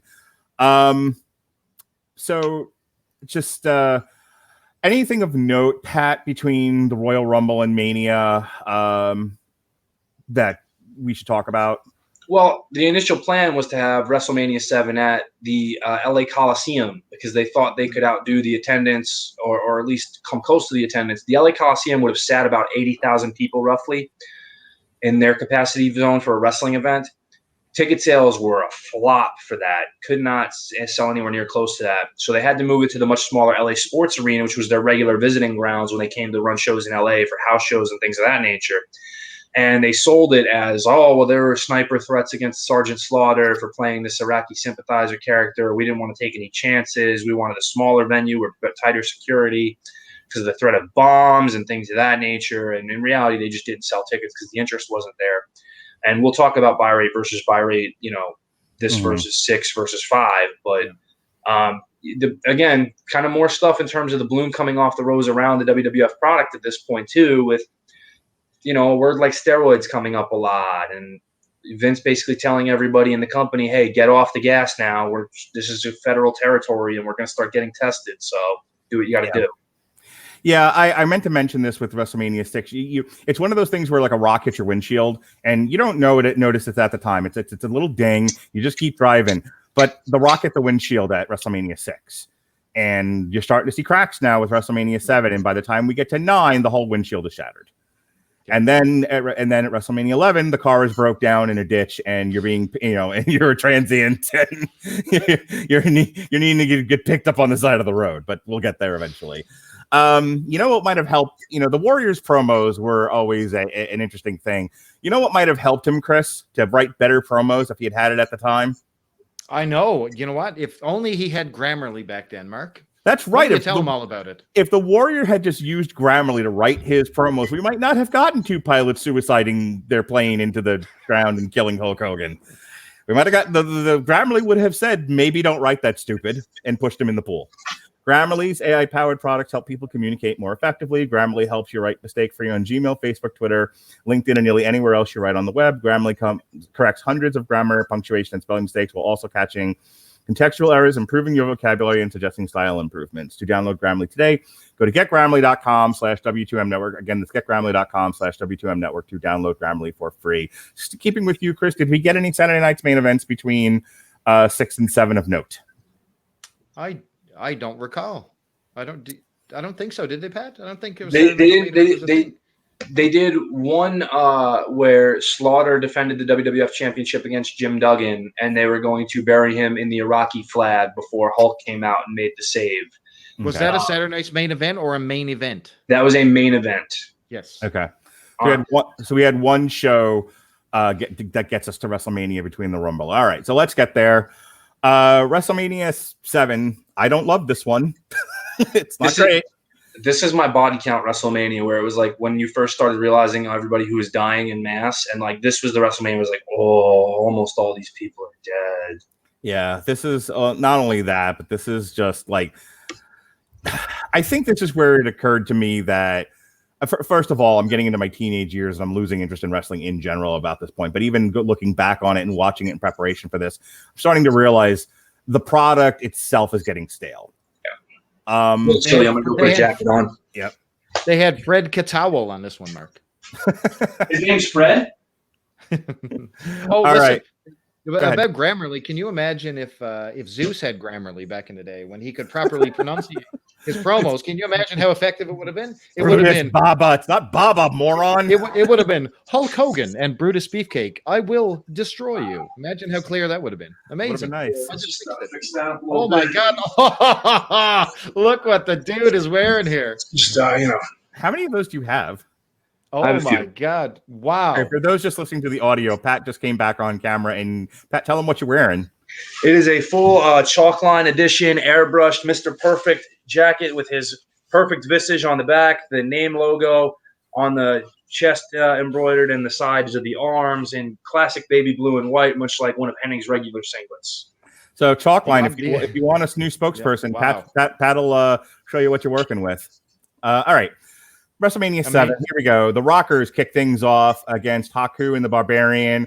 It's a pretty good match. It's about 10 minutes. It's really long to kick things off with. It's 10 minutes and 33 seconds. The Rockers bump for the big guys. It's a fun match, a good one to start the show, Chris. Yeah, really, really full out. You get the Rockers at their full height of their powers here. Shawn Michaels is bumping his ass off. There's one clothesline spot in particular where Shawn Michaels gets decapitated, and that's the story of this one. But relentless fun. It's like your WrestleMania 3, starting out with the Can-Am connection. Same situation here. So Rockers had a great match. Should be of note, this is our first WrestleMania without Jesse Ventura on commentary. He's replaced by Bobby Heenan, who is normally the manager of Haku and Barbarian. Yep. I miss Jesse, but Bobby's good. Is this the beginning of the end for the Rockers here, or is that come after the next WrestleMania? There's some time. We won't really see the cracks on TV until fall of '91. Okay. Next match, we have Kerry Von Erich, also known as the Texas Tornado, who beats my man, my poor man, the hardest working man in wrestling at this time, Dino Bravo. here's where the body count starts, and these two actually just months apart from each other in 1993.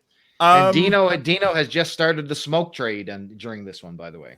So, Chris, what do you think happened with Kerry Von Erich here in the WWE? Never quite works out for him. I mean, they kind of, they kind of put him with the Warrior for a little bit. He gets a big win over Dino here, but he's sort of a footnote in WWE history. We talked about like Billy Jack Haynes in the last one, the one before that, where he was big in the territory he came from, and then he gets to the big show, and it doesn't quite work out the way it was intended, because clearly they had bigger ideas for Kerry Von Erich. Well, why they call him the Texas Tornado is beyond me.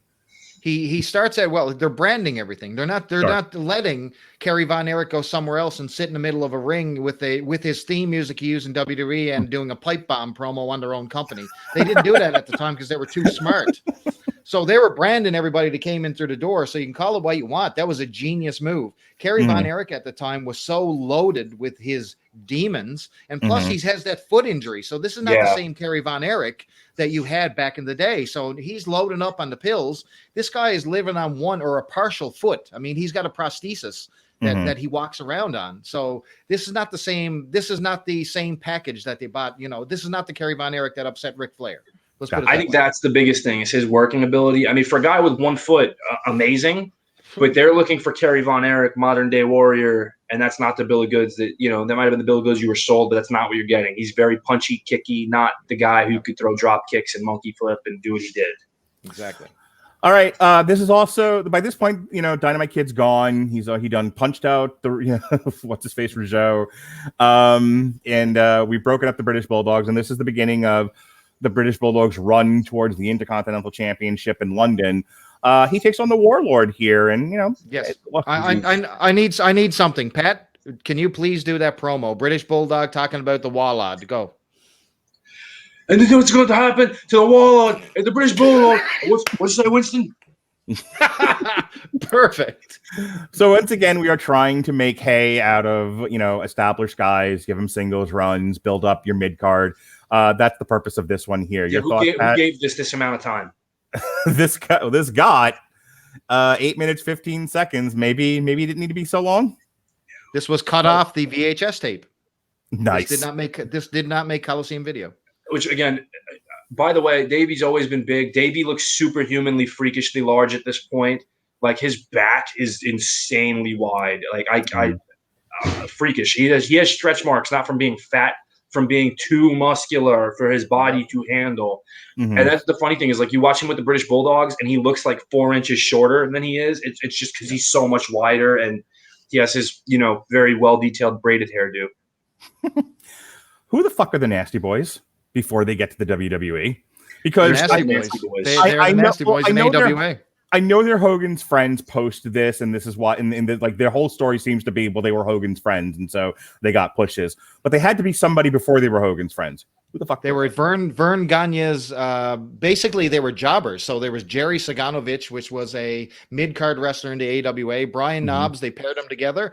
They did some mid south stuff, maybe South Atlantic Pro. Yes, South there you go. So they paired them together and they became the Nasty Boys, and they won tag team titles. They had an infamous feud with the Rockers over in the AWA under the dying days of the Vern Gagne administration. As soon as the Rockers went over, they started, you know, talking about their little buddies. So you had Pat Tanaka come over, you had Paul Diamond, you had the Nasty Boys. So they all just eventually came over. And the Nasties got stolen from WCW. They were in WCW feuding with the Steiner brothers prior to this.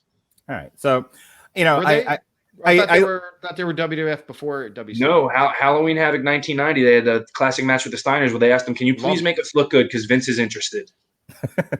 You know, I wanted to throw that out there because I think, you know, the Nasty Boys gets kind of a bad rap because, you know, basically if you're under Hogan's umbrella now, history looks back unkindly upon you. But hey, look, as you guys are saying, the Nasty Boys had their own successful career before Hogan got his stink on them. So yay for the Nasty Boys. In defense of the Nasty Boys with Mark Radulich. The Nasty Boys beat the Hart Foundation in 12 minutes, 10 seconds. I mean, look, this isn't going to win any awards for beauty, but it was serviceable. It was fine. It's a solid tag match, and this is the official big-time end of the Hart Foundation. They have one rematch on a Madison Square Garden card in June 91, but then this is the end, and Brett's on his own, and Jim meets up with another Hart soon enough. Okay, let's talk about this. Let's have a therapy session. Wait. Before that. Brian Knobs actually gets in one of the better promo lines ever in the match before it, where he says, "We're going to deal with the stinking pink." Perfect. Chris Bailey, there are things you can do on a children's program that will be fun for children, and it's fine, and you would sort of accept that as an adult. And then there's a bridge too far. The blindfold match between Jake Roberts and the model. Nobody's dead. Is too stupid, even for children. No. Oh, God, this match was the dumbest thing. So they're pulling out some old territory references here. So the old blind gimmick has been used over and over and over again. So this is nothing new. What they did with Jake Roberts, blinding him, had the bad eye, the whole 9 yards. So you didn't like the blindfold match? I can't believe what I'm hearing here. This is Rick Martel model at the height of his powers against Jake the Snake, against who was like so vaudeville. This was Jake so wearing the white contact was awesome. Ooh. That should have been part of his gimmick ongoing. That was amazing. I loved the psychology of this of Jake pointing and people like it was like Marco Polo the match. Yes, it was. It was great. Stolen from Jimmy Garvin and Kevin Sullivan in the NWA. Sure. Tell me you did not pop when he landed that DDT. You tell me you did not. I'm telling you did. Nobody in the history of wrestling got paid so much to do so little as those two idiots flopping around that ring like vaudeville actors. Pat, set this douchebag straight. The only negative you have on the psychology and presentation of this match is when they're feeling out the masks at the beginning and Jake puts his hand in the mask and you actually see his hand through the. So it's like, oh, they're not blind, huh? Yeah. This match went, let's see here, 8 minutes and 34 seconds too long. And not as painful as watching the Bulldog and the Warlord for that long. Still needed to be about 5 minutes shorter than it was. After about 2 minutes of nonsense, this comedy routine, I was done. I like that they ripped Martel on commentary for when he actually got a hold of Jake and sent him in for an Irish whip. He puts his head down. Where's he going? And Gorilla's like, what do you think you're doing? Do you think Gorilla and Bobby, like off camera, just looking at each other going, why do we work for this stupid carnival company? This is dumb. These guys were eating it. They were eating this. They loved this. Come on. What'd you say, Pat? At certain points, yes. Okay. Moving on. The Undertaker, having made... Wait, did he show up at the previous Survivor Series? I didn't look. He showed up at the previous Survivor Series. Okay. That was his big debut. Also, since he's technically a dead man, do I count him as dead on my tally sheet? Right yes. You if we're counting The Undertaker, it's 6. If we're not counting The Undertaker, it's 5. So The Undertaker beat the Murderer in less than 5 minutes, and this is the beginning of the big Undertaker streak. I'm sorry, I'm not calling him by his name. He murdered that poor woman. He doesn't get credit on my podcast. This was the first. He tried to disguise himself here and wore pants. It didn't work. The copper still got him. The copper still got Jimmy Snuka. He executes the sloppiest top rope springboard I've ever seen. Oh, wow. And he's supposed to get caught where Taker can switch him over and hit the tombstone and just flails at him, basically slipping off the top rope. And I'm just like, why are they Wait, why are they hanging on this stuck at this point? He's clearly, he was a top star in 81. Why are they hanging on to him at this point? Because he hasn't implicated Vince in the murder cover-up. Go ahead, Chris. Bingo. Yeah, listen, Jimmy Snuka here. I mean, you talk about a guy who, like Pat said, he screwed up this springboard suplex. So the whole idea was he's supposed to leap off the ropes. Undertaker's supposed to catch him, deliver the tombstone, okay? Mm-hmm. He catches him. He sets himself straight, puts him in the tombstone, and then he kills that motherfucker. Like, he kills him. He spikes him intentionally. Like, he's like, fuck this guy. Boom. Yeah. Is Snuka done after this? Is this the last? No, he's still hanging around. In fact, at a January 1992 house show I went to, he wrestled Shawn Michaels. Oof. Oh my God, poor Shawn. All right, moving on. In our co-main event of this entire affair, we have the Ultimate Warrior and Randy Savage. Look, Randy Savage is the proverbial guy that can work with a mop. And I just got count up to 9 based on participants in this match, and I'm not including any of the referees like Joey Morella either. I'm just including talent. It's the best match on the card by a country mile. Randy Savage again is like Randy and Sherry, man, just the VIPs. The Mr. and Mrs. WrestleMania. They really are.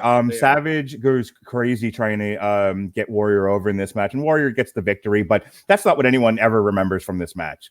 All anyone remembers is Sensational Sherry having a fucking enough of that loser, Randy Savage, who can't win the big one.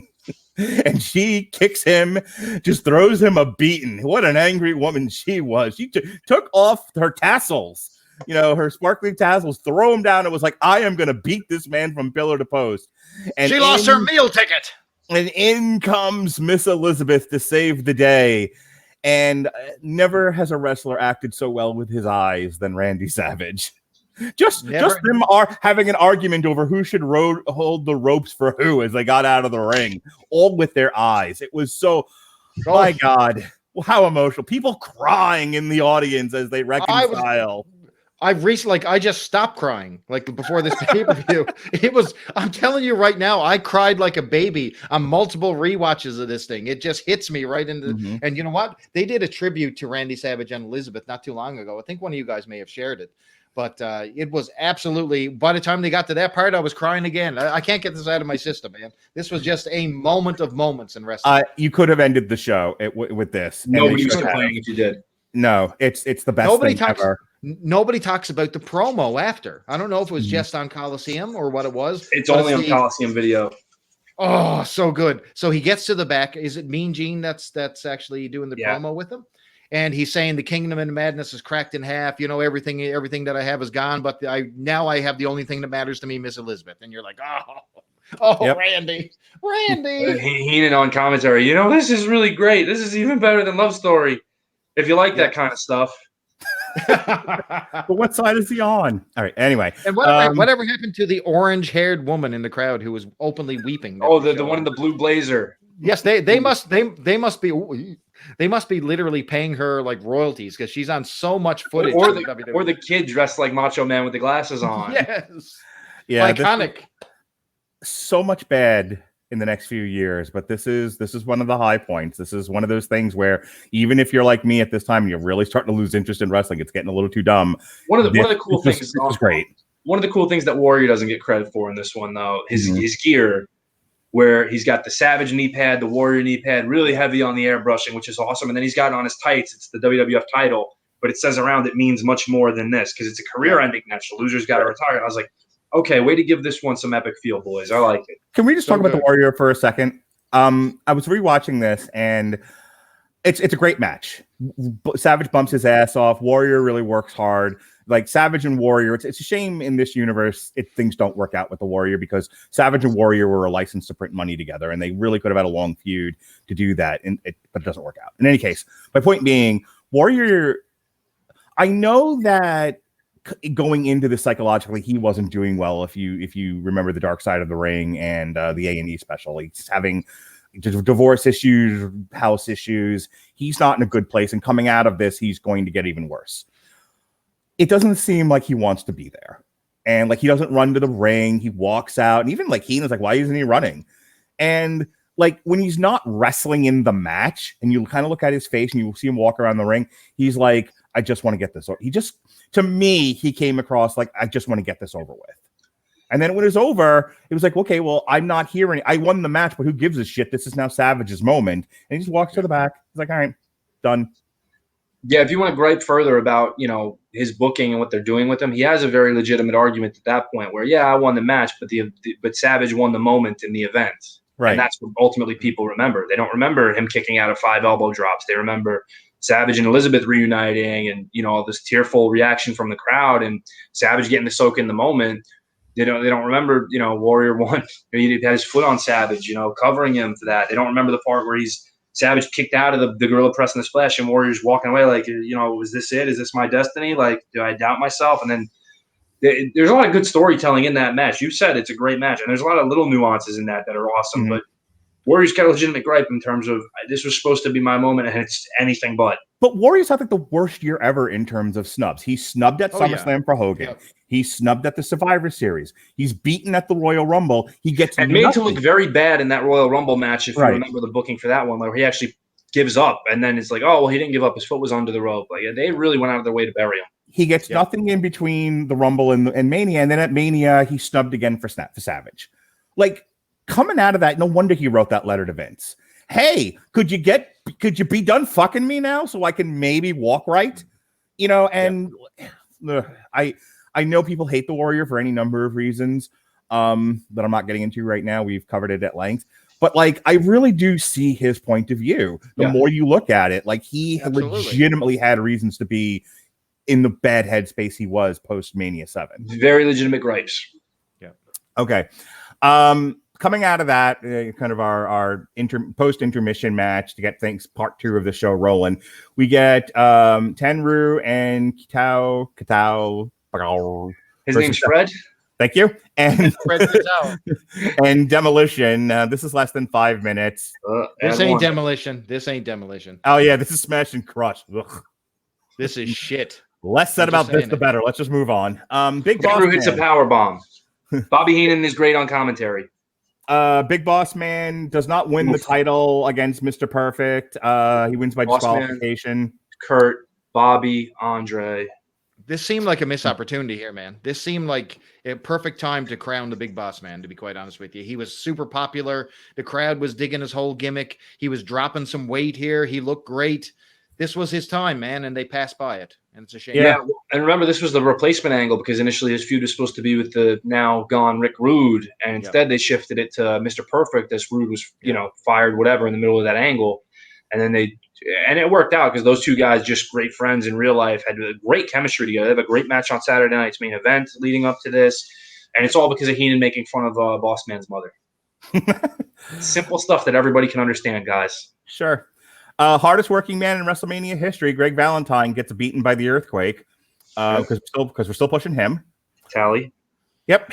And then we move on to having just come into the promotion the year prior. The Road Warriors, also known as the Legion of Doom, defeating Power and Glory, the team of Paul Roma and Hercules. And in 30 seconds. This is a crime because I'm telling you right now, let's talk about Power and Glory. Absolutely fantastic gimmick. One of the best tag team finishers of any team, the Powerplex. I'm telling you right now, amazing, amazing, amazing. Paul Roma, you talk about a guy kicked to the curb and not given opportunity. Yeah, you know what? He was a dickhead in the back, but guess what? He backed it up in that ring. You name a bad Paul Roma match, I can't. They're all great. I'm not saying Ric Flair will try, but they're wrong because they'll tell you how good Mongo McMichael was and shit on Paul Roma, so they have zero credibility. Well, I want to take this opportunity to kind of defend Paul Roma here because it's like everyone gives him shit for being the horseman that shouldn't have been a horseman. Please. And didn't Paul Roma actually connect with the audience? Like, yeah, you know why he didn't fit as a horseman? Because he looked good and he was a good worker. What I'm saying is, like, Paul Roma actually got over, and this is yet another situation where, despite you getting over of your own volition, if the powers that be want to shit on you, they will, and it doesn't really matter if you're selling T-shirts or not. Yeah, exactly. Think about it. Listen, was there anyone any better built in WWE or WWF at that time than Paul Roma? Absolutely, there was not. He was jacked, stacked. He could go to that top rope. He could do it all. He could do it all. He was amazing. And he was wrestling in this match with was it a staph infection or an injured elbow? He had a torn tricep that got infected. Yeah, he was like hurting in this one. So he came in and he still took that damn oh my God. Doomsday device. And they took his head off with that thing. It was amazing. So too bad, Paul Roma, but man, I'm not gonna let you down here. I'm gonna back you up. I love Hell yeah, Paul, you're the man. Hercules too. Hercules in this one. This was his perfect going away party, and too bad they didn't give these guys the belts. People listening to this podcast, like, yeah, it's an interesting wrestling podcast. They defend the weirdest people. Power and Glory, man. I'm telling you, I'll wear the T-shirt all day. All right. Speaking of being free at last, Virgil defeats Ted DiBiase by count out because this was the hot angle everyone wanted to see. Virgil winning his freedom from Ted DiBiase. Sure, why not? He was taking care of his sick mother. That's why he did all this demeaning stuff, man. Was Virgil anything prior to being his heater? In the WWE or in general? In general. He was Soul Train Jones in Memphis. Okay. Yes. Where he did like an Apollo Creed Rocky IV gimmick. Yeah. Is there something in this one where he goes, is Virgil? I'm thinking this in my mind. I'm hearing, do what? You told me, get up. Is that in this one? Oh, that's this one where Roddy Piper had just had a motorcycle accident that basically cost him a hip, but he was involved in helping Virgil become his own man and stuff. And he comes out to the ring with Virgil. DiBiase assaulted Piper after the match, after Virgil, got the DQ win. And then Virgil takes the crutch away from Piper. He's like, do what you told me. Get up. And in hindsight, it just looks terrible. It's like, no, he has a crutch because he just got a hip replacement. Like, why are you taking this away from him? It's like, you get up on your own 2 feet. Like, you be a man. And, like, it's like, okay, I guess I see this, but this doesn't age well. So did Soul Train Jones always suck, and that's why they used him as a heater because the guy couldn't wrestle? Yeah. Correct. Okay, moving on. All right, the Mountie. I'm the Mountie. I'm brave and I'm strong. I'm the Mountie, and I enforce the law. Yes. You have to put some inflection in there, Pat. You can try to run, but you can never hide because the Mountie always gets his man. Let me tell you something. Is there any better theme music? Is there any theme music any better than the Rougeau brothers back in the day when they turned heel? No, we did a All Metal American, review. I forced that to be included. All American boys. There's nothing better. Underrated. All right. Well, the Mountie gets a squash win over Tito Santana because we're building towards the feud that everyone wanted to see, the prison match between the Mountie and the Big Boss Man, but we're not there quite yet. All right, here we go. So allegedly Hogan and Sgt Slaughter had some killer boot camp matches where Hogan dressed in like fatigues and shit. Yeah, and a gas mask. Yeah, I remember people talking about that. Like their house show feud was something to behold. After this was actually a role reversal because Sgt Slaughter, who was he fighting against? Who did he come back with? Yes, it was the Iron Sheik and Sgt Slaughter, which they basically did the exact same boot camp matches as Hogan Slaughter with the roles reversed. It's good news. I thought General Adnan was dead. He is not. Okay. One less tally. Is memorable for me after rewatching it. First of all, I don't give a shit about this match. I just don't. I don't. Boy, if there was ever a situation where I could care less about a WrestleMania main event, it's this one. I'll take Bundy Hogan all day long. That at least had a story. This one, they're playing a story. What are you talking about, Willis? Yeah. The story was real life, and it really didn't need to be a wrestling angle. But it has Regis on commentary. Will you stop? It does. Anyway. So I don't care about Hulk Hogan, and I don't care about Sgt Slaughter the Turncoat. And the only memorable thing about this was at the age in which it's taking place with the audience they're trying to attract, Hogan's face full of blood, just busted wide open. And I'm like, who thought that was a good idea? Everybody. Yeah, that was great. What are you talking about? There are kids in the audience, man. Why do we need to see Hogan busted open? Because this is a real situation. You got to understand the gravity of it, man. These Iraqis are bad people. Yeah, that's right. They had to go down, and in like a crimson mask, he's waving Old Glory. My God, I'm Canadian. I want to wave Old Glory. Yeah, come on. I was American during this one. By God, this was better than Chic Tugboat. Sure. I mean, I guess that was what the plan was going to be. That was the plan. Yeah, that's right. We did talk about that once upon a time. You know, Chris, I'm going to let you guys to sort of finish off talking about this match, but people talk about like the worst WrestleMania matches in history, and everyone talks about everyone talks about Hogan Bundy, and they talk about some other ones. Like this is not great. I don't think it's the worst. I don't think it's the worst, but I don't love it.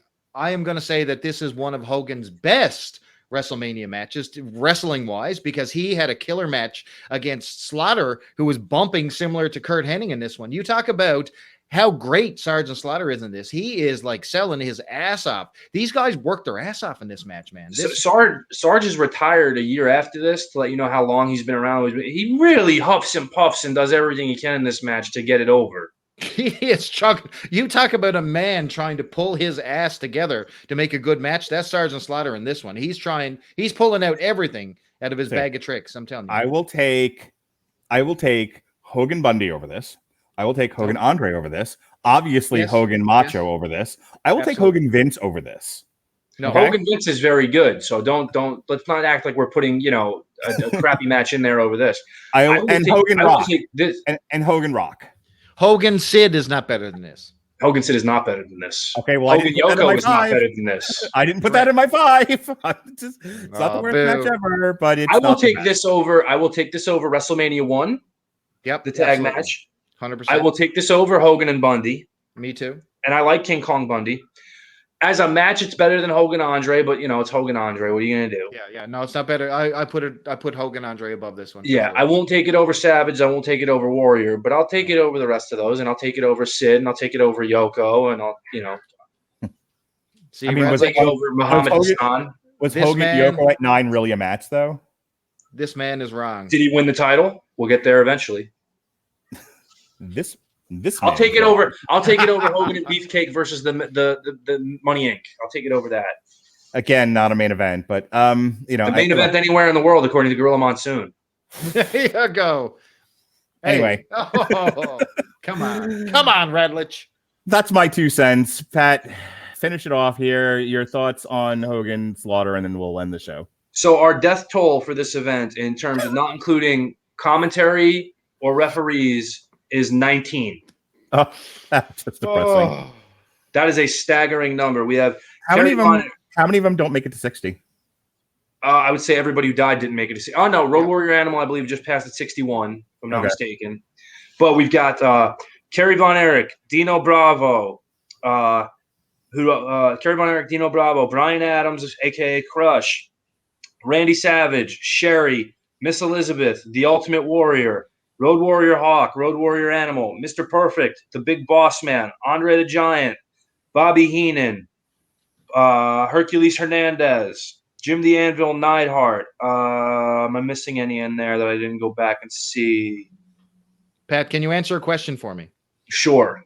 Power and Glory versus the Legion of Doom. Who's the only man left alive? Paul Roma. You're welcome. Isn't there a WrestleMania where like everybody's dead except for Hogan? Not everybody, but there's one of the ones that has a bigger body count than this apparently, and I am sadly not looking forward to doing that body tally either. But again, this is the last of the glory years where everybody was on the good stuff, so this is why it's kind of such a high. And I don't know. I think this is why this one sticks out to me as much as it did. Maybe because a lot of these guys were lost so quick after, like Kerry and Dino. I don't know. With a bag of syringes. Woo! All right, so the next a couple of gunshots to the head for each of them. So the next podcast we're going to do is 8 and 9, and this is going to be an ugly podcast. Ric Flair ruins everything. I sent you like about a month or two ago. I did all the art for these podcasts. You can see the art behind us, and it'll be the thumbnail on the YouTube and all that. I did all the art for all of these. And the next one I did actually has a big picture of Hogan versus Flair with the WrestleMania logo, because that's what it should have been. Not according to the house show receipts. House show, schmouse shows. Oh, no, we're going to have a disagreement on that one, sir. I broke down the money. Anyway, so you compare Hogan. Okay, yes, we will. Yes. So the next show, we got to talk about the steroid trial. We got to talk about the lost opportunity of Hogan, Flair, and we have to talk about the rise of Bret Hart and the intramural years of Yoko and Lex. It's a mess. Both on Arsenio. It's a fucking mess the next 2 years. So, and then I called this the rise and fall of the Ultimate Warrior show. He's not quite fallen yet, but he's tripping and losing his balance by the end of WrestleMania. With the scepter to the head and a home run. Yeah. All right. Before we That's what that stuff was oozing out when Papa Shango put the curse on him. It was his hematoma breaking that calcified during that explosion of the scepter. Pat mentioned before that we did a Metal Hammer of Doom on just wrestling music, and you can find all the wrestling music that we talked about. Where, Chris? You can find that on AmazonMusic.com, which I hope has listened to this. Listen to this. So I do ring announcing for New Evolution Wrestling. That's right. That's a plug, guys. You're welcome. I didn't even get paid for that. But, sometimes that, I have my own theme music. My own theme music. That's right. Who's here on this show? Mullin should have his own theme music. He should, because he's buff. I don't know what kind of theme music will we give this douchebag up here. What are you giving him? This is my theme music. Uh-oh.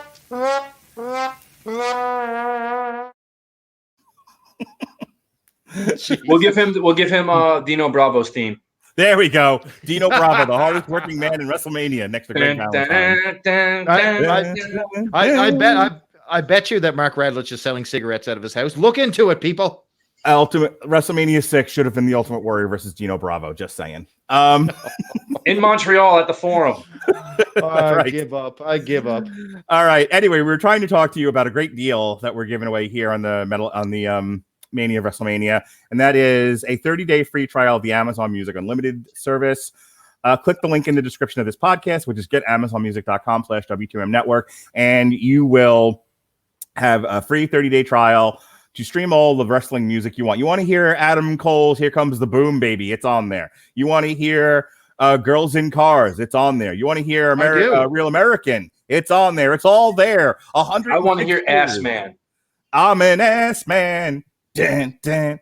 Yes, I'm an ass man. Woo! That was John. No, nobody wants to hear that. Progressive conservatism way back in the day. Anyway, it's all there. Get AmazonMusic.com/W2M network. Next month, the Mania of WrestleMania 8 and 9. Tomorrow night, Pat and I, we're going to throw Chris Bailey off the raft, and we're going to talk some boxing like real men. And we're going to talk about Thomas the Hitman Hearns. Ooh, good. So that's coming up. You can check out our previous 3 shows on the Four Kings. We talked about Marvin Hagler, Roberto Duran, who punched out a horse, and Sugar Ray Leonard. who Marvin Hagler was really, really mad at for a really long time. So I'm going to say something here. I'm going to plug you two guys. So Yes, that sir. history of boxing is unbelievable. So I literally watched a documentary on Muhammad Ali last night. These guys' show is far superior and far more detailed than anything that was ever on there. So That's all, take a Pat. listen to the history of boxing. No, man. You guys have it going on there. So hats off. Thank you. That's literally why I'm on this show, because I wanted a piece of that action.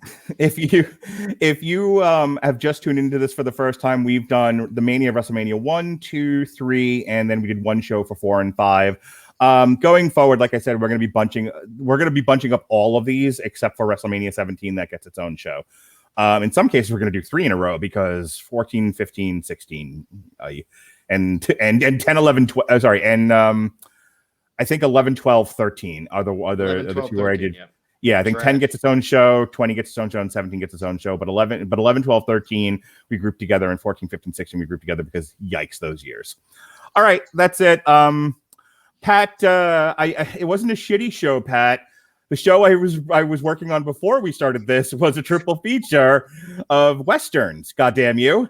It was Cry Macho, Concrete Cowboy, and I don't know that I would High call Water. Macho a Western, but that's fine. Did you like that poster I sent you? I did. It's hilarious. Randy Somebody, Savage. if you ever seen the picture of Randy Savage looking longingly into the sea, somebody used that picture and put the logo for Cry Macho by Clint Eastwood on there. It's perfect. Anyway, that went up. Our review of the Magnificent Seven went up. We'll be reviewing Lucifer tonight, and we'll be. Wait, did you just review the Magnificent Seven? No, that was from a few years ago. We I was re-aired going to say, didn't that come out in like 2017 or something? 16, and yes, it's a re-air. And then lastly, Chris Bailey, if he can get his shit together, if his wife doesn't want attention and can actually watch AEW Grand Slam, I'll be there, actually. we'll get a live report from Pat Mullin. But Chris Bailey's supposed to watch AEW Grand Slam and talk about it the next day with me. If there's no customers and if his wife doesn't want attention, and we can get 5 minutes of Chris Bailey's time, we will review AEW Grand Slam featuring Kenny Omega versus Bryan Danielson. I'll be the guy who walks out during that match. Perfect. That's it. That's my plugs. Chris Bailey, what do you got going on, son? We got us the Superblog team up coming up over on October 20th on a Wednesday. We're talking about all things hell related. So comic books, if your character is a demon possessed agent, if he's fighting demons, if he is a demon himself, by God, if he's Johnny Blaze, if he's Ghost Rider, it could be all a part of Superblog Team Up Goes to Hell. That's October 20th. And that stars all the fun folks from 27th. the podcast. It's October 27th. No. Yes. Yes. Stop this, It's man. October 27th. 27th. Well, just the changed the podcast has date. now gone to hell too, so great. Great. Anyway, it's coming up sometime in October. That's all I'll tell you. So look forward to that. There you go. There's already 19 dead people on the show we just watched. And that's Pat Mullin. He doesn't do anything else except hang out with me. So and walk out on Kenny Omega matches. That's what he does. So for Pat Mullin, for the Canadian Chris Bailey, I'm Mark Radulich. This has been the Mania of WrestleMania. Be well, be safe, and behave.